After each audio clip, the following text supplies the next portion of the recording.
Oh, it's up. Now it's up. It's up for real. Excellent. We're not kidding anymore, anybody. Ooh, JetBlue might leave New York. Oh. Oh yeah, to move here. To here, to the O-Town. To the O. Leaving my hometown to the O-Town. What do you know? Moving to the Central Floridas. What's up with that? You know what I don't have set up? Baby. As always, our live chat feed. Because why would I do that? Ever. Oh my God. Love Harris Heller. Gets me going every time. Na na na na. You know, yesterday it's kind of funny. I was watching the stream, and the stream decided to, at whatever reason, even though there's a software limit, and the maximum upstream we can have is like 11 megs. It decided to hit 11 megs all on its own. The mysteries of YouTube's. Mysteries. Many watercolored mysteries. Whisper? Technicolored mysteries? Something.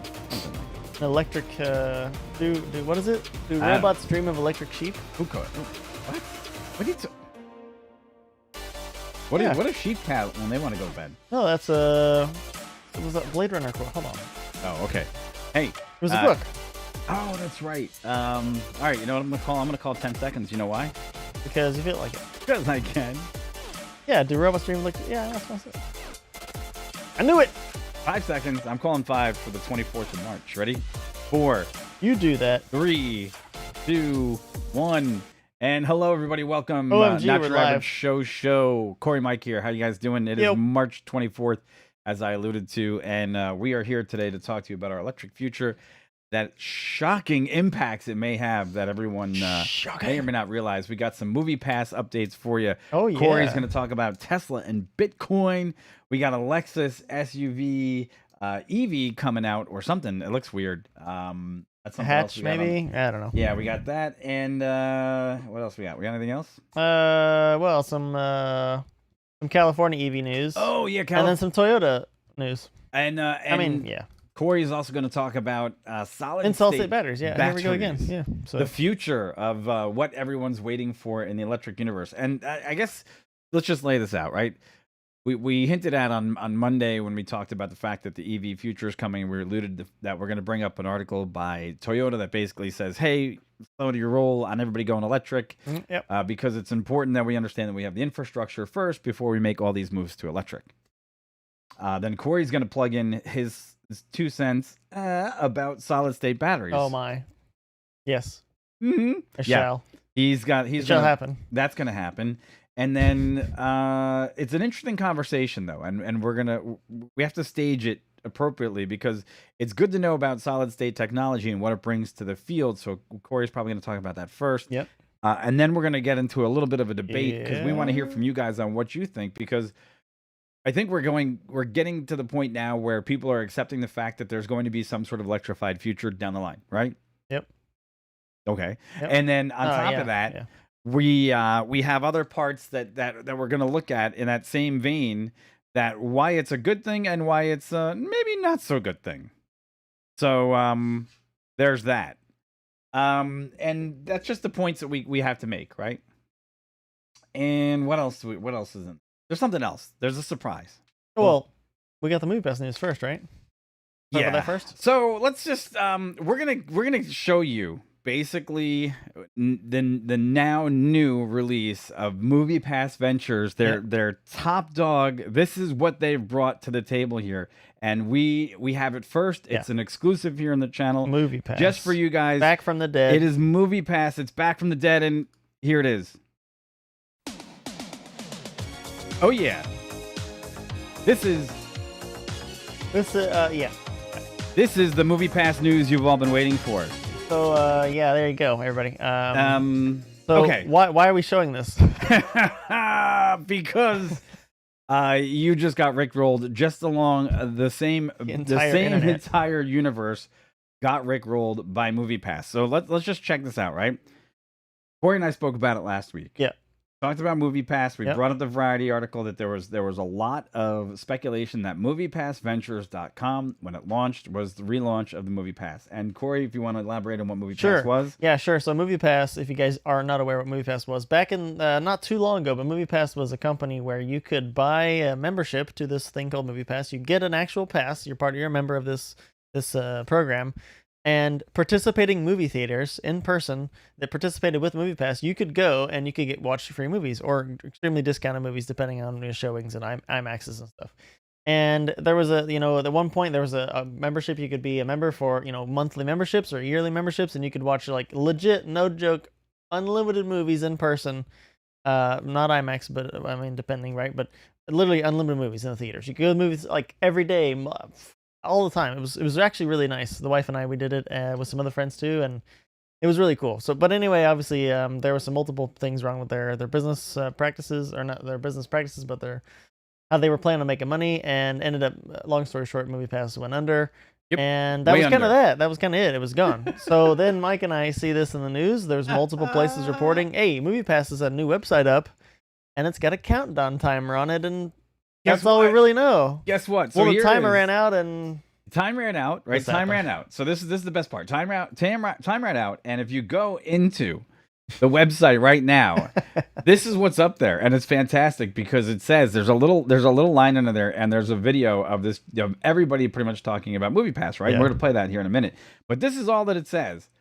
Please wait until the movie starts. This website was made with around $20 with no purpose other than to fool friends. Okay. It was tweeted out by a Twitter user who we have no affiliation with, and the media picked it up from there. Some articles claim this was an official MoviePass website, quote unquote, okay, which was absolutely completely fabricated by those journalists. So we're gonna play their video really quick. This is theirs. This is if you go is to that Venture? Yeah. MoviePass Ventures, right?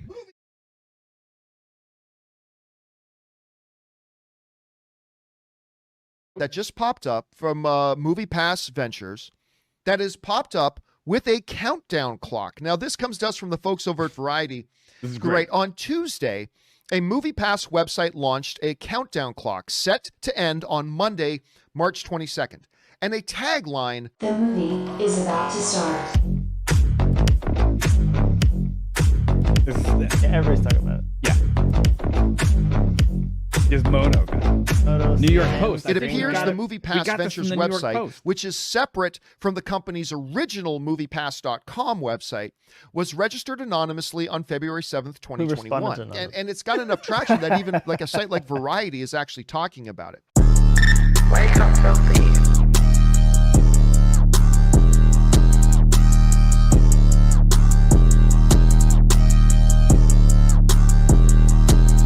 Yeah. So anyway, there you go. Yeah, so let's. Do we have to have a conversation? I guess at I don't this think point so, about honestly. integrity, I don't. about what. No, let's not go into that. Honestly, Okay, I mean, it is what it is. Look, the fact of the matter is that somebody took advantage of the MoviePass name.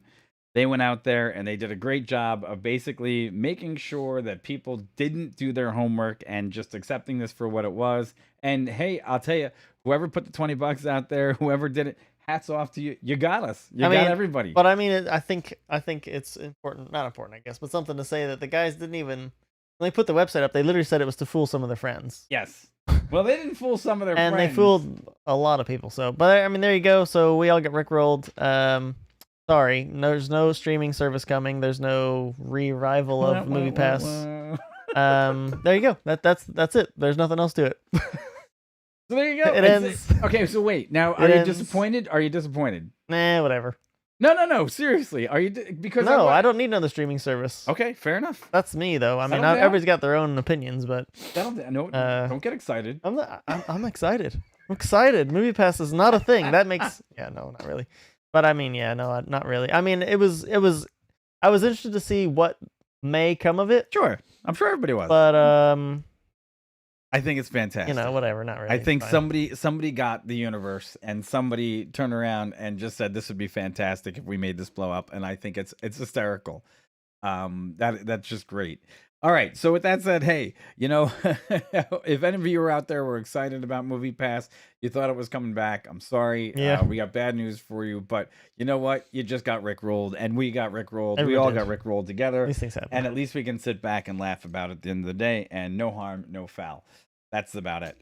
So the next thing, I guess Corey's going to kick it off. And Yeah, here, sure. Let's do I it. want to say something really quick, and Yeah, that's Yep. because look, the hype on the solid state battery arena is just enormous, right? What does it offer? Solid state batteries. It offers shorter times to charge. It's got a higher charge density. It's less volatile than lithium ion. It's more portable. It's got a lot of advantages that people are all hyped up for. Okay. Mhm. And we could probably do another show at some point on just the advantages. And I just want to lay that out there because Corey's going to kick it off now with something that relays back to the VW conversation we had the other day. Exactly. Yeah. So just kicking it off here, we're talking about QuantumScape's the company QuantumScape and their solid state batteries. So a little bit more in the news about them. As Mike mentioned, we first talked about them in our VW segment when we talked about how VW's going electric. Mm-hmm. And then actually at the very bottom of the article, there was something about QuantumScape, and I took note of that because they're talking about QuantumScape being a company doing solid state battery research. And I didn't want you guys to miss the opportunity to really talk about that, because obviously there's a whole bunch of news there about VW and all their different companies and how they're going electric, and okay, awesome. But literally at the bottom is this big thing about VW partnering with QuantumScape, and now QuantumScape's back in the news with more information on how they're funding their initial project with a different amount of shares, millions of shares that are going out. And basically what I wanted to circle back on this is to say is, this is not just some kind of footnote on one article and then it's kind of gone. I mean, they're still making inroads, and as you guys know on our channel, we talk about obviously aviation and car, land-based transportation. Sure. But again, I want to point out, these are batteries. These are not like batteries for VW. These are solid-state battery technology that could be moved to other types of industries. And so, as we're obviously circling back to QuantumScape for VW and cars, EV cars, because a lot of our show today is about EV cars. Again, I don't want to miss the opportunity to say solid-state batteries for EV, electric air vehicles, air taxis, and anything, honestly, anything else that uses a significant amount of kilowatt-hour battery packs, larger battery packs for, and in this case, transportation, multiple types of transportation, for the things that Mike mentioned. So, I mean, it's I have a question. it's cool. Yeah. I have a very big question. Okay, and this is something that I've been thinking about a lot lately on this whole central part of solid state batteries. They say that solid state batteries can go to an 80% charge on the regular within 15 minutes of basically a charge, right? Which means their amount of energy that they're putting back into these batteries is a lot more, and it grabs a lot more energy out of the system, right? And I'm kind of concerned because that means that also you're gonna, and we'll get into the whole infrastructure part, right? Yeah, that's the next. Yeah, that's the next part of the discussion. But that's a lot of draw. Okay, if you're gonna turn around and tell me that right now, and here's the other thing that they say that you could have the same size solid state battery pack that you currently have in a Tesla. You mean battery capacity? Right. So capacity output, you mean? Yeah. So basically, if you took the same size that these lithium ion batteries, the physical size, okay, and you put a solid state battery in its place in a Tesla, they say it would double its range, right? Double its range. The density, It would need less safety precautions built into the system to prevent like fires and runaways. Yeah, it's technically it's different. Yeah. Okay. Different design. But then I think about, okay, so right now if I go to a Tesla station, I go to charge up, and that system's built on drawing down energy, or maybe it's future proofed for that size battery. Now you're gonna basically double the draw in 15 minutes. That's a lot for the infrastructure of these even smaller stations that exist now. Can they handle solid state batteries? I don't know. I think if we were to look at maybe like some of these, I think it's called ChargePoint. ChargePoint has a lot of those lower draw power stations that are just kind of around cities and things. I think those would not be suited for a solid state battery, something that can draw. I mean, if we're talking about a 185 kilowatt hour battery, it could draw 60 kilowatt hours of energy in. That's in what'd you say, 15 minutes? Yeah, 15 minutes. They can go. They can do an 80% charge in 15 and of minutes. Course, if we talk Tesla superchargers, I'm not gonna look at that because actually I hadn't thought of that before you said that. Like would your Tesla home charger be able to charge a solid state battery? I'm sure that some technology, it's just electricity, so I'm sure they could, but I don't know if I'm pretty sure it's not set up to give that much electricity through a short amount of time for like charging it at the speeds at which I mean being honest, the Tesla home charger doesn't even equate to some of the newer or even the first Tesla superchargers, the amount of energy they could give out too. So no, I don't see I mean, I want to say a lot of things. I guess it goes right into our next conversation about infrastructure. Well, and that's the part, right? Because if we have, let's say, if you had a whole bunch of, if we were to just say, okay, you got a whole bunch of Tesla cars or electric vehicles that have traditional batteries, and then you got some that are these solid state batteries. Gonna be a And weird they world. both charge fully. Well, the difference is the amount of time they charge. That's the primary thing we're talking about here. And I know there's some other ways you might not be exactly the amount of energy because of heat loss and things. Okay, but if we just say, okay, just to kind of level the field for conversation purposes, okay, 60 kilowatt hours on all these cars, there's 4 of them. 60 kilowatt hours on these 4. But the time in which the infrastructure or the power grid has given that energy Is to these cars completely okay. We're gonna is get into way that. different. So that's the next conversation. That's the next conversation. But think about this for a second. Let's say your phone, let's say your iPad, let's say your computer all go solid state, right? I wonder right now what the average or the overall usage is in the first part of the night. And I know that Apple has changed their charging habits for their phones, that they charge over a longer period of time at night than they used to. Oh yeah. Okay. Yeah. I'm wondering. Yep. I'm wondering how this is also going to look when you have all these solid state batteries plugged into the same grid that we currently have, and how that drawdown occurs for the devices that we currently own. Because I imagine your iPhone, your Android, your pads, your everything else are going to get those solid state batteries first, and then you're going to see them in commercially available vehicles. Because let's face it, a good deal of the size of your average cell phone is still the battery. Yeah. Right? It's built around the battery. So the battery technology that's there in solid state batteries is going to make all the difference. However, when we look at what's going to happen in the drawdown process, now, I guess, can we just go into the next discussion? Yeah, let's do it. I mean, we're talking about it anyway. We're talking about it anyhow, because in this same discussion, Toyota just warned their rivals, and they said, phasing out the gasoline engines is a great idea. However, if you do it way too quickly, you're going to find yourself in a position where you don't have the infrastructure behind your electronics to actually charge them. Yep. Okay. And this is a real problem, because as we want to move into this green future, and look, we can have the conversation about have people really push past the point of getting rid of the internal combustion engine as a whole, because I'm going to turn around and say that we need a mixed infrastructure for a much longer period of time. Because how do you handle taking all these brand new solid state vehicles and charging them in at the same time at night? Everybody rolls home at 6 o'clock, throws their cars in the charger in the middle of a 98-degree day in, say, Florida. Yeah. Okay. Texas or something. Texas or California, so on and so forth. And it's real interesting to me, because some of the proponents that are behind this, okay, unfortunately happen to be that there's 2 California senators pushing President Biden to set an end date for gasoline car sales. So, well, it's exciting to think about this electrified future, and there's all this information out there that says, hey, this would be great. And California said that after 2035, there would be no new gas vehicles sold in the state. Well, let's just think about that for a minute. Yep. That's 15 years from today. It's 15 years from today to expect battery technology to be where it's worthwhile for people to do that. Number one.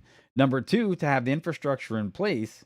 Okay. And number three, understand that you are going to quadruple the electric demands of a nation almost overnight if you do it. I can understand they did it state by state and they phased out this state, that state by a certain period of time. Yeah, because... But to have every state follow California, I don't think this is going to work. Yeah, because a lot of the states have shared power grid, but some don't. And I see where you're going with the fact that they could maybe phase it in such a way. But again, then you're going to have all the states on board and all of the companies on board. I mean, there's a lot of moving parts there. But I think again, I want to relate this to a lot of our viewers, because a lot of our viewers are interested in air taxi stuff too. And we go back to the same conversation. Literally, we just had just a few episodes ago. Maybe it was the last one. We talked about infrastructure again, about the acceptance or how quickly the if it's even going to happen, really, if air taxis will become a thing. And a lot of it hinges on public opinion on air taxis, safety and things, but also infrastructure. And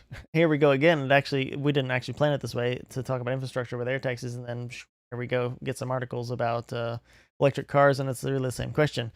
And so the one thing I wanted to pull out of this Toyota vehicle, when the Toyota article, this executive was talking about it, and he was pointing out actually that Toyota itself, let me find it where it says how many actual electric vehicles they sold In that period? In that period.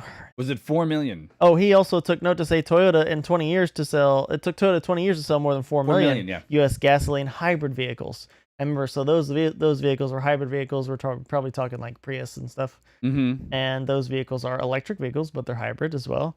And so they have the ability to, depending on the use, run obviously all electric if it's short use, but then kick back up, kick at the back end. The backup is the gasoline part. So they're hybrids.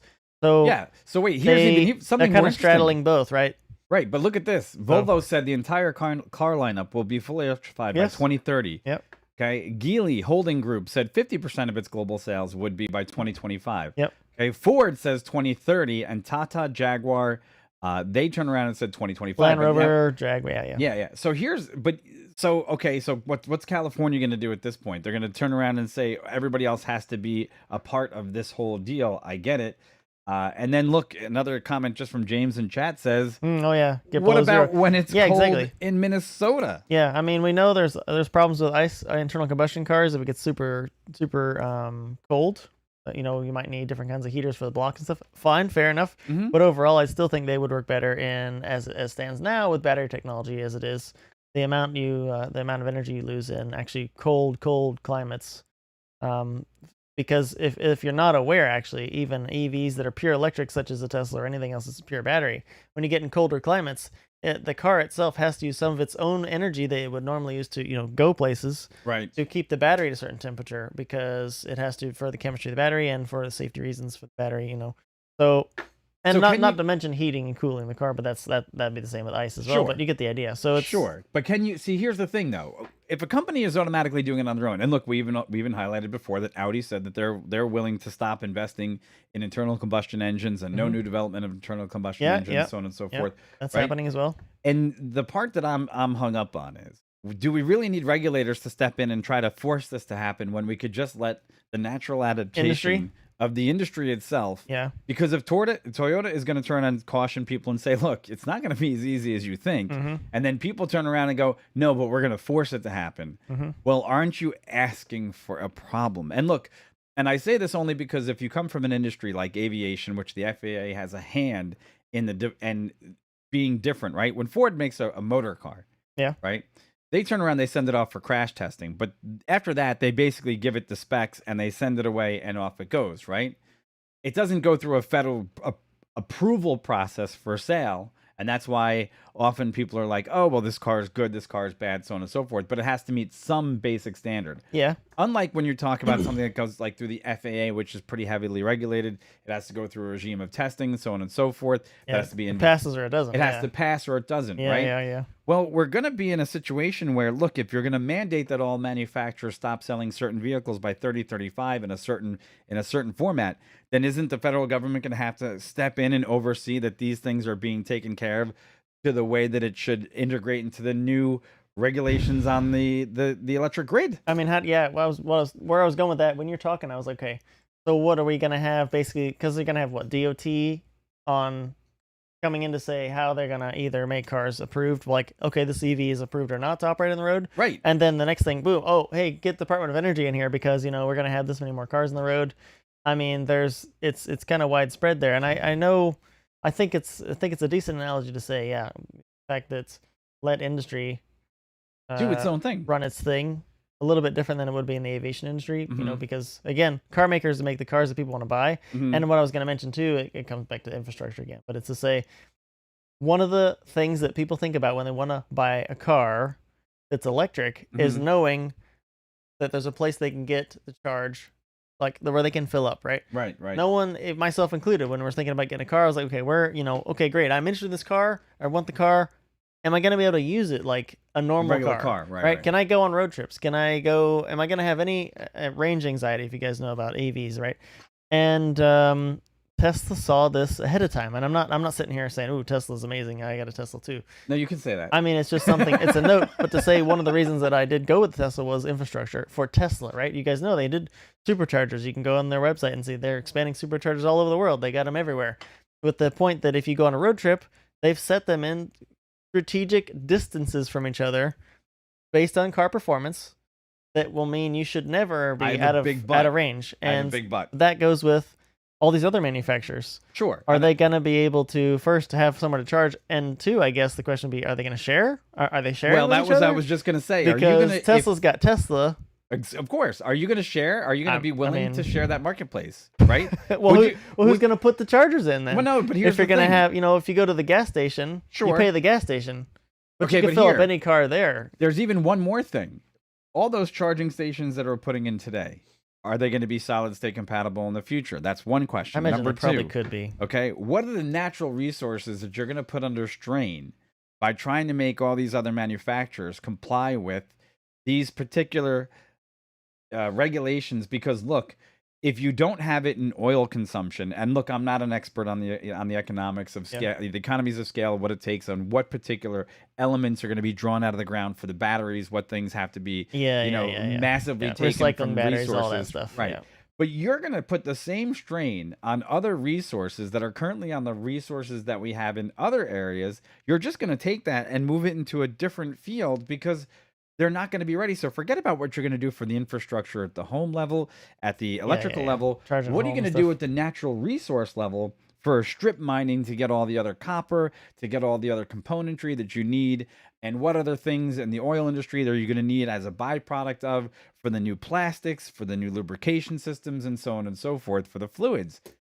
It's not that easy. I think people have their heads buried in the sand when they say, let's go with this great green future. And then I realize, well, at least I realize that maybe it's not that great. Maybe you have to be really cautious. Maybe you have to just kind of slow down and let it have its natural cause, right? Its natural effect. Yep. I mean, I think diversifying the infrastructure of, at least in the near term or near to midterm is probably the best way to go, because I just like we're talking about here, whether the chemistry of batteries is changing. They knew there would be a problem with like maybe getting lithium and some of the things like that. So they're already making, tons of companies are doing some experiments with different chemistries for batteries. So that may come along, but again, it's the same question, right? Supply chain. We talked about the supply chain detriment as it is with not silicone.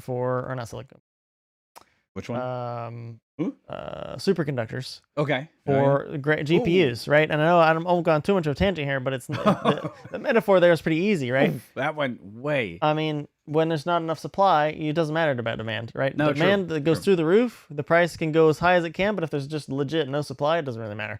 So along with that same thing, it may be in the same sense that I want a new GPU, but I'm not going to buy one because I'm not going to pay for it. Right. I don't want to pay 3-4 times what I would pay for it. The same time, why would I buy an EV if I can't charge it?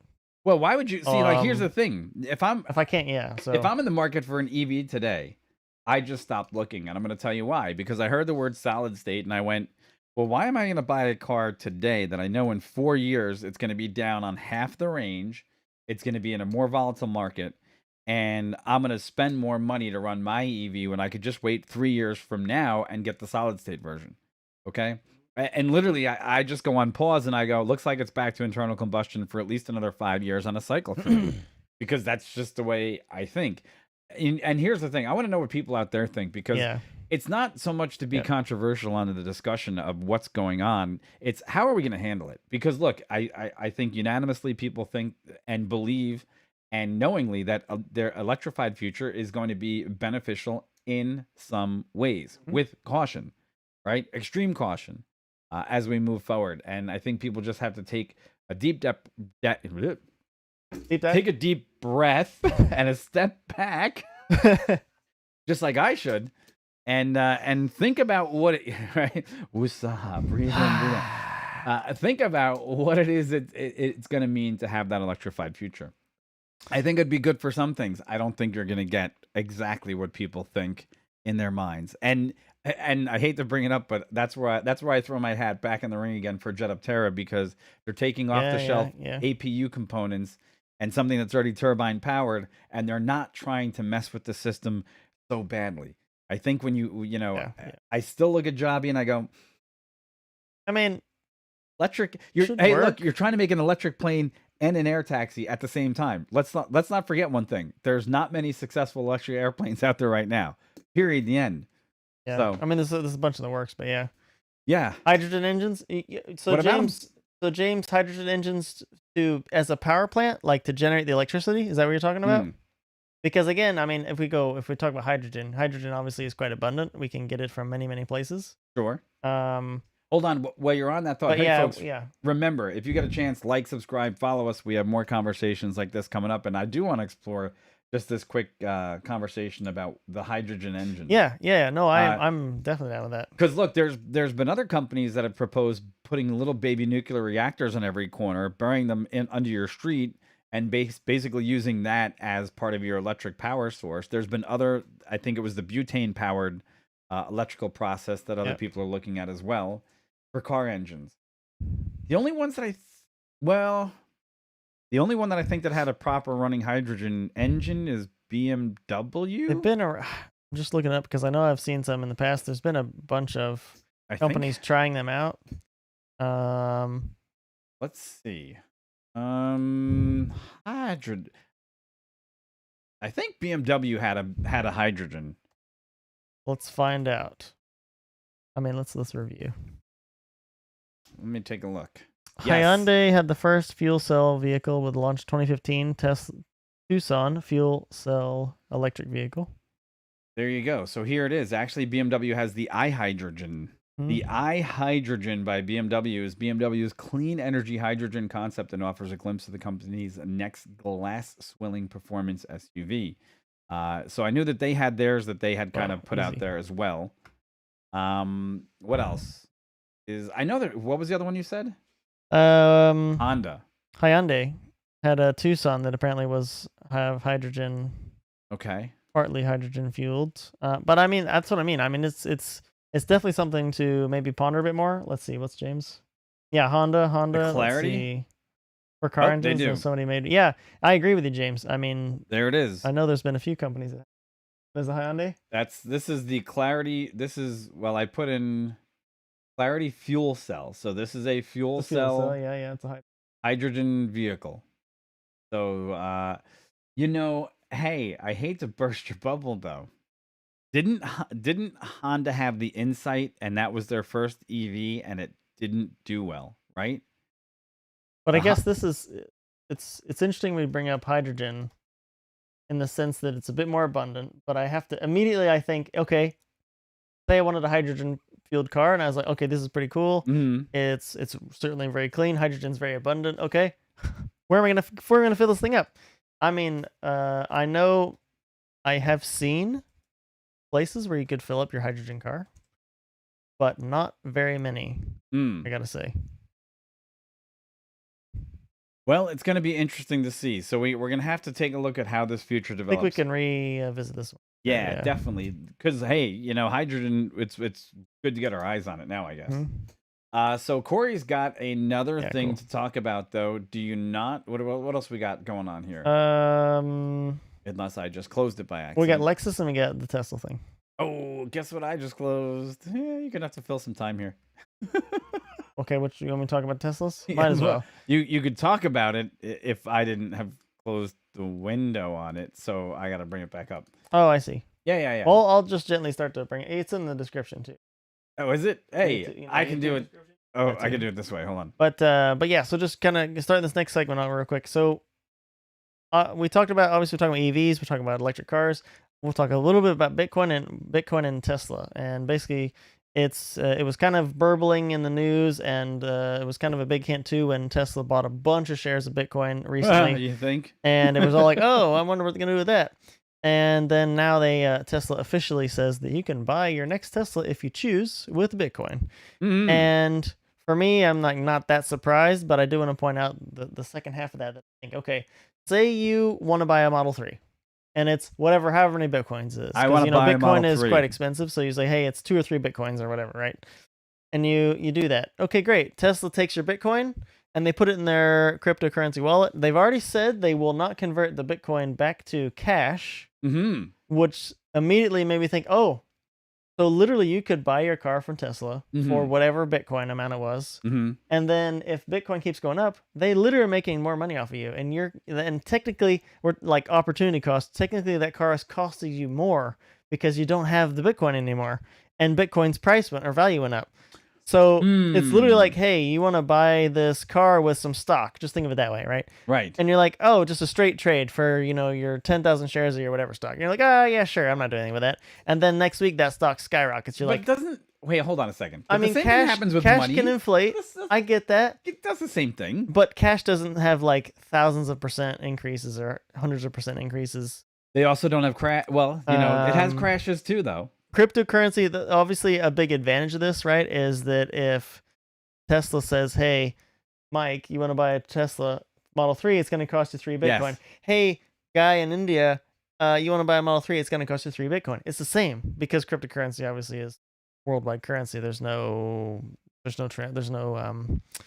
conversions there. So, I mean, Right. there is that as far as setting their prices and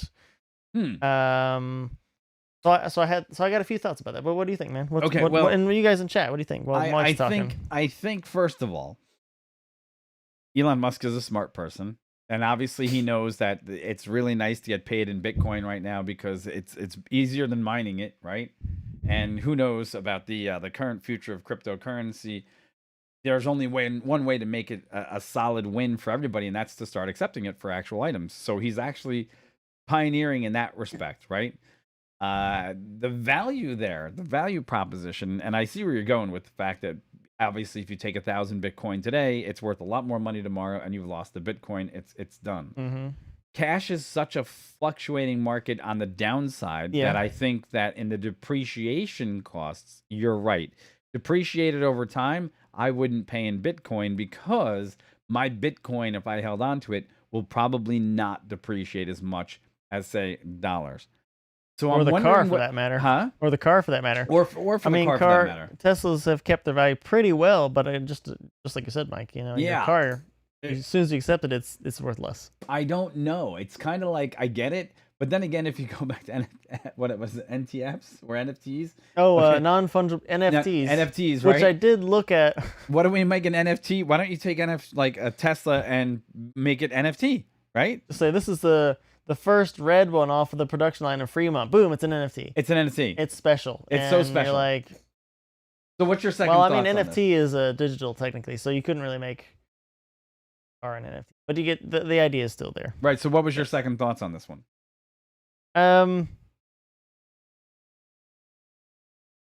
Bitcoin is so prevalent as a cryptocurrency. Right. On the face of it, it doesn't surprise me too much when they bought it, of course. But then I Okay. think there's other cryptocurrencies. And actually, I just talked to somebody about this the other day, and I was talking about NFTs. Mm-hmm. And the conversation really went to the fact that how do we determine? It's funny. It's just like the article we showed the other day on NFTs. But how do you determine what the value of something that's digital is? Right. And I said the easiest way to think of it is just look at the piece of art on the wall, right? You go to the gallery at any museum, and I'm not gonna say that I'm an art connoisseur, I was so gonna say, I where are you wouldn't going know, with right? this? So I just go to an art gallery Where and are I you walk going? in. Maybe I'm visiting, who knows what, doesn't matter. Okay. I walk in and I'm like, I see a painting on the wall. And there's like thousands of people trying to get in line to watch this painting, and I get in. Okay. And I see this thing on the wall, I'm still waiting. and it's not worth anything to me. It's a painting. It's nice. It looks pretty. I'd be like, I pay $200 for it if I Okay. wanted it. And the guy next to me is like, well, it's worth like 13 million or something crazy. And I'm like, Beauty's in the eye of the beholder. well, that's what I mean though. Is so when you assess value to something that is not physical, you have to think about other factors that maybe you wouldn't. Like just like Mike said, if you buy the car with cash, the That's car different. depreciates as soon as you walk off the lot. If you pay it with Bitcoin or any other cryptocurrency for that matter, right? Hold on, I have a dream. Uh, I got a dream. You know, moment it's coming up. but it's hold like, on. well, I don't know. Here you go. Here would be the ultimate fantasy, right? My ultimate fantasy back when I was growing up as a kid, and I don't know if anybody else had this fantasy as well, right? Walk into a dealership and buy the top of the line Corvette, Lamborghini, whatever it is. Mine was always a Corvette just because it was a Corvette back then. Go in and you turn around, you pick up the keys, the guy goes, "All right, see ya," and you go, "Yeah, great." Go out in the parking lot, start it up, rev the engine a little bit, put it in first gear, smoke show the tires till they explode, Okay. right? Yeah, it's my car. It's my dream. It's my Done. dream, my car, right? Go back inside, drop the keys off on the desk, and be like, "I'll pick it up on Thursday." And the reason being, if he looks at you and he goes, "What's the deal with that?" Be like, "I don't want this car to ever not realize it's nothing more than just a car." It's going to get driven. It's going to get used like a car. So it might as well start the very first day of its life that way, right? And, well, It never left the lot. Huh? It never left the Never lot. left the lot, right? And it didn't depreciate yet, and that was Well, always the point, yeah, right? yeah. So you really get that moment at that second. And now Same amount of miles. sure. And now I try to imagine doing that with a Tesla after paying Bitcoin, and I go, that's a stupid proposition. It just doesn't work in Yeah, translation. you've literally given your Bitcoin away. Yes. And and then you turn around and you realize that the Bitcoin went up in the time that you did that, Yeah, and then you've got whole remorse. Yeah, that's the whole point. Is like, yeah, your money you just gave away is now worth more. Yes, and remorsefully. you don't have it anymore. You don't have that anymore. Look, I mean, everybody has buyer's remorse, right? If you get something nice, you get it home and you're like, wow, this is really cool. And then you come to that moment where you're like, well, it's not, was it really worth the money? And you go, then you feel a little guilty. Then you kind of get, you go to bed, and then a couple weeks later, you're like, man, I love it, right? Everybody says I love it. I love my phone. I love my this. Bullshit. You don't love it. We're knee deep in psychology now. Totally different, Yeah. but totally different, but not necessarily different, right?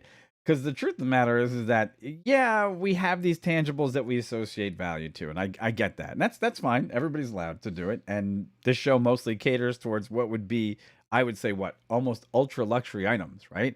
Yeah, cutting edge stuff, which we're technology. interested in, of course. So it's just interesting to me. It just how that whole concept plays out. Pay with Bitcoin. I think I would just.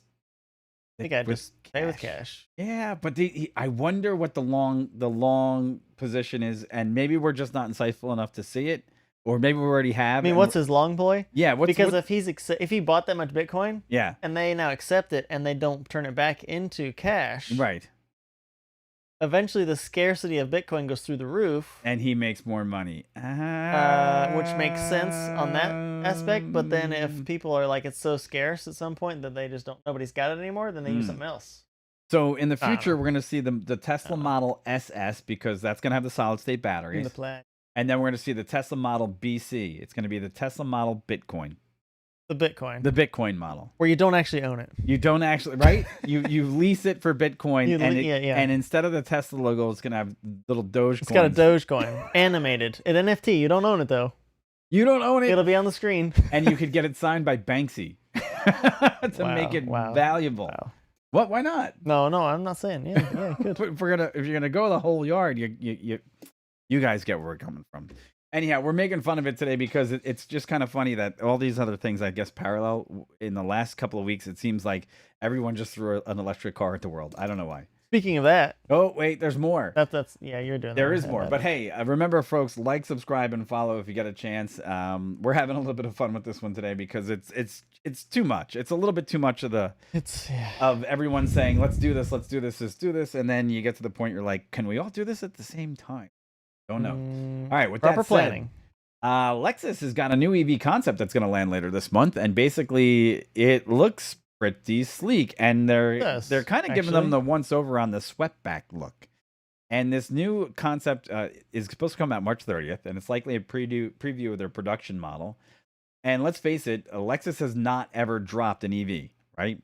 True. So this is the Lexus brand, which is Toyota's upper echelon, their Halo brand, going out after the EV market, and it's their first shot out the door. Now, let's not forget, Toyota's also the ones that brought you the Prius, okay? So if anybody knows how to bring something to market that might be able to be a successful challenger, these are the ones that I think might actually do it. And there's one other thing, and it looks good. The pictures of it so far look pretty good. Yeah. There's one other thing that people should be a little frightened of. This is a luxury brand that has crashed all markets and all segments, and was the first of the luxury brands from Japan to rival those of, say, BMW, Mercedes, and Cadillac at the time, okay, and also Audi. So at the time when Lexus really crept into the auto market, everybody's like, who's ever going to pay a lot of money for a rebadged Toyota? Well, guess what? You're 25, 30 years down the road, and they have definitely carved themselves out a niche in the luxury market. So this is actually really big news. Yeah. Yeah, I mean, as far as like Mike said as well, Lexus is a brand that has made. Well, they have the pedigree of the Prius, as we said before, so they are no stranger to even the being new to the EV market or the hybrid market for that matter. And this is said to be an EV. Just maybe point that out that it's not technically said to be a hybrid. It appears to look like kind of a not really a hatchback. I'm trying to see. I mean, It's a tough call, man. it's It's it looks sleek. like it's somewhat the size of like a Rav4, but not certainly not as tall. No, And you look at the image, and I'm wondering, is that the actual ground clearance? that's pretty high. Because it's pretty high. Right there, yeah. But I mean, notwithstanding that, we'll see. Of course, it does look, as Mike said, the lines look pretty good. The front, if you go down, of course, you can see that the front of the car is certainly a Lexus. You can see that that's definitely a Lexus. A little too much Toyota in there, but okay. Yeah, I'm looking forward to see what they come out with as far as specs wise, right? Because I'm always interested in what range, performance, what. And then, what do you think, man? What's the price? A total guess, obviously, at this point. But what are you thinking? Oh God, I don't think it goes. I don't think it goes for a dime less than 60. That's where I was gonna say exactly. I don't think it goes for a dime. Mid 50 to 60. 50. No, I was what do you thinking mean mid 50s? No, I think it goes 60 and above. Base mid 50s. 68. Well, it depends what models. Okay, let me ask you. So, if you were to buy a maxed out Model 3, that would set you back around what, $53,000 to $57,000? No, you're talking performance. You're looking at 60 probably. 60. Yeah, Okay, I think I have to look right now, but the dual motor performance 3 here. Let's just look it up. Look it up, because I think wherever that starts is, I think wherever that tops out is where this one starts, because they're gonna try to push themselves off the luxury end of the spectrum. What is it saying? Find it, because honestly, they've changed all the cars they have, so and that way you can't even get the. Even better, it's gonna tell you in Dogecoin. Oh yeah. Like, oh, how much in Bitcoin? Do you want how to much transfer Bitcoin your is Bitcoin? it? No, thank you. No, Please, I do not want to transfer Bitcoin for it. Because right now, what would you buy a Tesla for like? So performance Model Bitcoin? 3. Mm-hmm. 51,690. Okay. Maxed? No. I think I have to go through all the details because that's not the paint. Paint is, I think. I'm going to say 60. All the same. What do you guys think? Let us know in the comments what you think the actual cost of the Lexus. You got a couple of days to comment before your time expires. About 6 more days. You're looking at $58,990 purchase price. And again, remember there's some tax to go in there, but also there's no haggling, right? That is the price you would pay tax on. You're looking at 60, which is what we said. Yep, I say 60. The base 55. 60 is what it's going to go 60 for. 60 is what you'll probably pay. Let me see something else, because those pictures, and it seems like they obviously threw those pictures out there to be more or less, clickbait, because you can't really get any better pictures of it right now. It's only the ones that they've thrown out there. Ooh. So who knows? 6,000. Hey, I give them this much, right? Like I said at the top, Lexus has been a brand that has been able to, transform people's buying habits and their understanding of what luxury is. And they did that fairly successfully. So I think I wouldn't be surprised if in a year and a half, 2 years from now, you're talking about this particular Lexus as being a little bit more in the conversation in the EV minds of what people think. Because I think, as much as you look at like the Mach-E and that car right there, that fits a segment that's basically like your bread and butter. But I think this is going to be one of those ones, again, this is the company that brought you the LS. Yeah. The LSF. LFA, whatever it was. Yep. Okay, this is a company that's had a couple other groundbreakers. Yeah. The LSF or LFA? Both, isn't it? The LSF was certainly the one we saw just did. Yeah, there's the LFA, which is their supercar, and nobody could own that one either. Remember, that one was only leasable. So, and it still exists. So we'll see. The LFA. I was correct. The LFA. Yeah. All right. All right. With that said, it is that time for us to say, hey, thanks for tuning in. We appreciate everybody watching again today. And hey, remember, if you get a chance, like, subscribe, and follow. And if you don't understand what we're doing yet, by the way, we take this show. This is our work hour.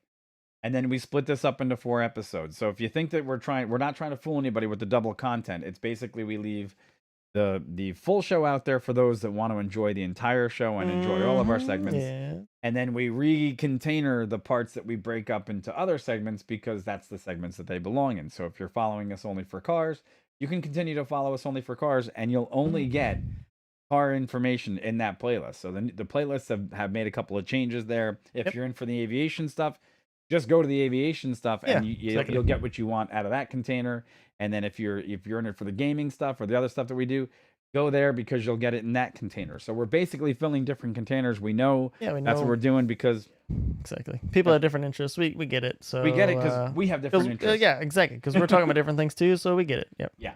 So if you guys get confused about it, try not to be. We'll try to bring that out a little bit more often in the live streams, just so you guys know we know what we're doing. We're doing it on purpose.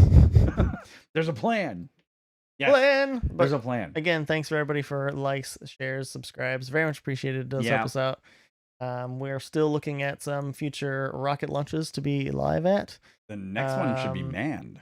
There was one just this morning, actually, pretty early. We mentioned that was successful, so congratulations, SpaceX, another successful launch. Yeah. But yeah, our eyes are still peering out towards the next crewed launch, which is in April. So stay tuned.